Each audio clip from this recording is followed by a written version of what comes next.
Today we're going to be reading The Monkey's Paw by W.W. Jacobs as just an auditory aid to the written short story. So, The Monkey's Paw by W.W. Jacobs, Part 1. Without, the night was cold and wet, but in the small parlor of Laburnum Villa the blinds were drawn and the fire burned brightly. Father and son were at chess, the former, who possessed ideas about the game involving radical chances, putting his king into such sharp and unnecessary perils that it even provoked comment from the white-haired old lady knitting placidly by the fire. "Hark at the wind," said Mr. White, who, having seen a fatal mistake after it was too late, was amiably desirous of preventing his son from seeing it. "I'm listening," said the latter grimly, surveying the board as he stretched out his hand. "Check." "I should hardly think that he's come tonight," said his father, with his hand poised over the board. "Mate," replied the son. "That's the worst of living so far out," bawled Mr. White, with sudden and unlooked-for violence. "Of all the beastly, slushy, out-of-the-way places to live, this is the worst. Paths a bog, and the roads a torrent. I don't know what people are thinking about. I suppose because only 2 houses in the road are let, they think it doesn't matter." "Never mind, dear," said his wife soothingly. "Perhaps you'll win the next one." Mr. White looked up sharply, just in time to intercept a knowing glance between mother and son. The words died away on his lips, and he hid a guilty grin in his thin gray beard. "There he is," said Herbert White, as the gate banged to loudly and heavy footsteps came toward the door. The old man rose with hospitable haste and opened the door, was heard condoling with the new arrival. The new arrival also condoled himself, so that Mrs. White said, "Tut, tut!" and coughed gently as her husband entered the room, followed by a tall, burly man, beady of eye and rubicund of visage. "Sergeant Major Morris," he said, introducing him. The sergeant major took hands and, taking the preferred seat by the fire, watched contentedly as his host got out whiskey and tumblers and stood a small copper kettle on the fire. At the third glass, his eyes got brighter, and he began to talk, the little family circle regarding with eager interest this visitor from distant parts, as he squared his broad shoulders in the chair and spoke of wild scenes and doughty deeds, of wars and plagues and strange peoples. 21 years of it," said Mr. White, nodding at his wife and son. "When he went away, he was a slip of a youth in the warehouse. Now look at him." "He doesn't look to have taken much harm," said Mrs. White politely. "I'd like to go to India myself," said the old man, "just to look round a bit, you know." "Better where you are," said the sergeant major, shaking his head. He put the empty glass and, sighing softly, shook it again. "I should like to see those old temples and fakirs and jugglers," said the old man. "Who was that you started telling me about the other day, about a monkey's paw or something, Morris?" "Nothing," said the soldier hastily. "Leastways, nothing worth learning." "Monkey's paw?" said Mrs. White curiously. "Well, it's just a bit of what you might call magic, perhaps," said the sergeant major offhandedly. His 3 listeners leaned forward eagerly. The visitor absent-mindedly put his empty glass to his lips and then set it down again. His host filled it for him again. "To look at," said the sergeant major, fumbling in his pocket, "it's just an ordinary little paw, dried to a mummy." He took something out of his pocket and proffered it. Mrs. White drew back with a grimace, but her son, taking it, examined it curiously. "And what is there special about it?" inquired Mr. White, as he took it from his son, and, having examined it, placed it upon the table. "I had a spell put on it by an old fakir," said Sergeant Major, "a very holy man. He wanted to show that fate ruled people's lives, and that those who interfered with it did so to their sorrow. He put a spell on it so that the 3 separate men would have 3 wishes from it." His manners were so impressive that his hearers were conscious that their light laughter had jarred somewhat. "Well, why don't you have 3, sir?" said Herbert White cleverly. The soldier regarded him the way the Middle Age is wont to regard presumptuous youth. "I have," he said quietly, and his blotchy face whitened. "And did you really have 3 wishes granted?" asked Mrs. White. "I did," said the sergeant major, and his glass tapped against his strong teeth. "And has anybody else wished?" persisted the old lady. "The first man had his 3 wishes, yes," was the reply. "I don't know what the first 2 were, but the third was for death. That's how I got the paw." His tones were so grave that a hush fell upon the group. "If You've had your 3 wishes. It's no good to you now then, Morris, said the old man at last. What do you keep it for? The soldier shook his head. Fancy, I suppose, he said slowly. I did have some idea of selling it, but I don't think I will. It's caused me enough mischief already. Besides, people won't buy. They think it's a fairy tale, some of them, and those who do think any of it want to try it first and pay me afterward.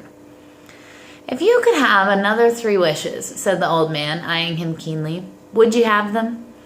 I don't know, said the other one. I don't know. He took the paw and, dangling it between his forefinger and thumb, suddenly threw it upon the fire.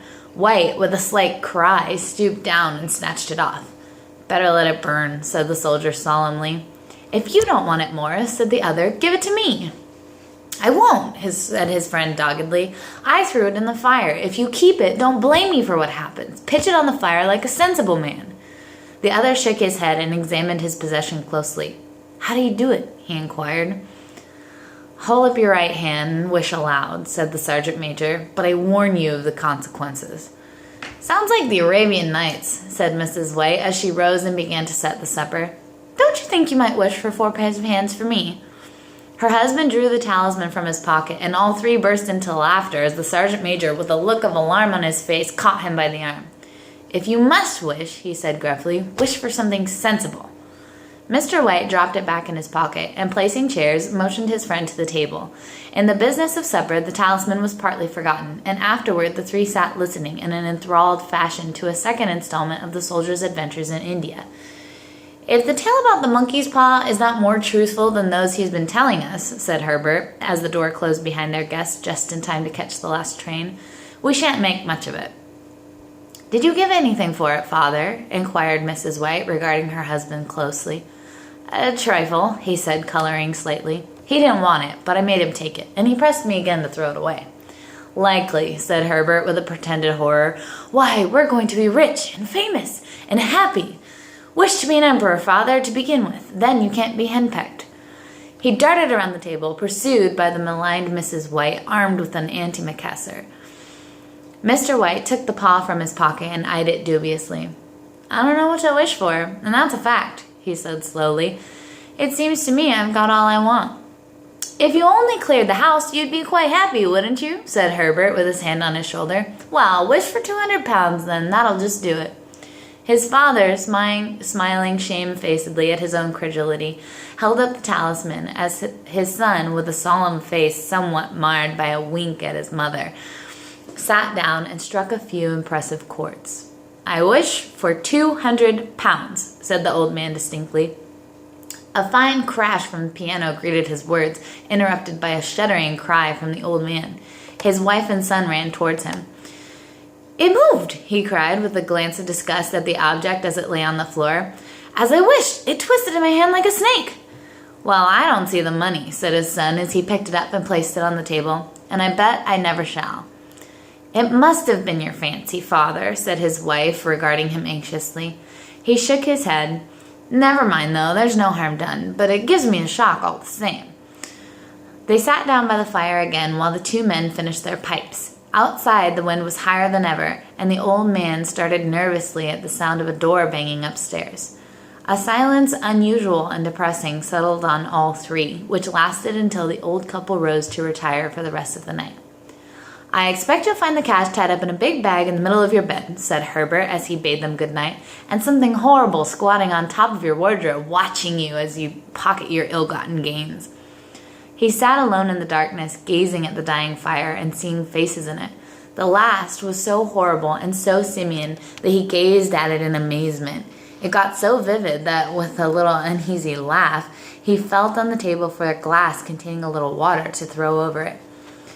His hand grasped the monkey's paw, and with a little shiver he wiped his hand on his coat and went up to bed. Part 2. In the brightness of the wintry sun next morning, as it streamed over the breakfast table, he laughed at his fears. There was an air of prosaic wholesomeness about the room, which it had lacked on the previous night, and the dirty, shriveled little paw was pitched on the sideboard with a carelessness which betokened no great belief in its virtues. "I suppose all old soldiers are the same," said Mrs. White. "The idea of our listening to such nonsense. How could wishes be granted in these days? And if they could, how could 200 pounds hurt you, father?" "Might drop on his head from the sky," said the frivolous Herbert. "Morris said that the things happened so naturally," said his father, "that you might, if you so wished, attribute it to coincidence." "Well, don't break into the money before I come back," said Herbert as he rose from the table. "I'm afraid it'll turn you into a mean, avaricious man, and we shall have to disown you." His mother laughed and followed him to the door, watched him down the road, and returning to the breakfast table, was very happy at the expense of her husband's credulity. All of which did not prevent her from scurrying to the door at the postman's knock, nor prevent her from referring somewhat shortly to retired sergeant majors of bibulous habits when she found that the post brought a tailor's bill. "Herbert will have some more of his funny remarks, I expect, when he comes home," she said as they sat at dinner. "I dare say," said Mr. White, pouring himself out some beer. "But for all that, the thing moved in my hand. That I'll swear to." "You thought it did," said the old lady soothingly. "I say it did," said the other. "There was no thought about it. I had just— What's the matter?" His wife made no reply. She was watching the mysterious movements of a man outside who, peering in an undecided fashion at the house, appeared to be trying to make up his mind to enter. In mental connection with the 200 pounds, she noticed that the stranger was well dressed and wore a silky hat of glossy newness. 3 times he paused at the gate and then walked on again. The 4th time he stood with his hand upon it, and then with sudden resolution flung it open and walked up the path. Mrs. White at the same moment placed her hands behind her and hurriedly unfastening the strings of her apron, put that useful article of apparel beneath the cushion of her chair. She brought the stranger, who seemed ill at ease, into the room. He gazed at her furtively and listened in a preoccupied fashion as the old lady apologized for the appearance of the room and her husband's coat, a garment which he usually reserved for the garden. She then waited, as patiently as her sex would permit, for him to broach his business, but he was, at first, strangely silent. "I was asked to call," he said at last, and stooped and picked a piece of cotton from his trousers. "I come from Ma and Megan's." The old lady started. "Is anything the matter?" she asked breathlessly. "Has anything happened to Herbert? What is it? What is it?" Her husband interposed. There, mother," he said hastily. Sit down, and don't jump to conclusion. You've not brought bad news, I'm sure, sir." And he eyed the other wistfully. "I'm sorry," began the visitor. "Is he hurt?" demanded the mother wildly. The visitor bowed in assent. "Badly hurt," he said quietly, "but he's not in any pain." "Oh, thank God," said the old woman, clasping her hands. "Thank God for that. She broke off as the sinister meaning of the assurance dawned on her, and she saw the awful confirmation of her fears in the other's averted face. She caught her breath, and turning to her slower-witted husband, laid her trembling hand on his. There was a long silence. "He was caught in the machinery," said the visitor at length in a low voice. "Caught in the machinery," repeated Mr. White in a dazed fashion. "Yeah." He sat staring out the window, and taking his wife's hand between his own, pressed it as he had been wont to do in their old courting days nearly 40 years before. "He was the only one left to us," he said, turning gently to the visitor. "It is hard." The other coughed, and rising, walked slowly to the window. "The firm wishes me to convey their sincere sympathy with you in your great loss," he said without looking round. "I beg that you understand I am only their servant and merely obeying orders." There was no reply. The old woman's face was white, her eyes staring, and her breath inaudible. On the husband's face was a look such as his friend the sergeant might have carried into his first action. "I was to say that Ma and Megan's disclaim all responsibility," continued the other. "They admit no liability at all, but in consideration of your son's services, they wish to present you with a certain sum as compensation." Mr. White dropped his wife's hand and, rising to his feet, gazed with a look of horror at his visitor. His dry lips shaped the words, "How much?" 200 pounds. Was the answer. Unconscious of his wife's shriek, the old man smiled faintly, put out his hands like a sightless man, and dropped, a senseless heap, to the floor. Part 3. In the huge new cemetery, some 2 miles distant, the old people buried their dead and came back to the house steeped in shadows and silence. It was all over so quickly that at first they could hardly realize it, and remained in a state of expectation as though of something else to happen, something else which was to lighten this load, too heavy for old hearts to bear. But the day passed, and expectations gave way to resignation, the hopeless resignation of the old, sometimes miscalled apathy. Sometimes they hardly exchanged a word, for now they had nothing to talk about, and their days were long to weariness. It was about a week after that the old man, walking suddenly in the night, stretched out his hand and found himself alone. The room was in darkness, and the sound of subdued weeping came from the window. He raised himself in bed and listened.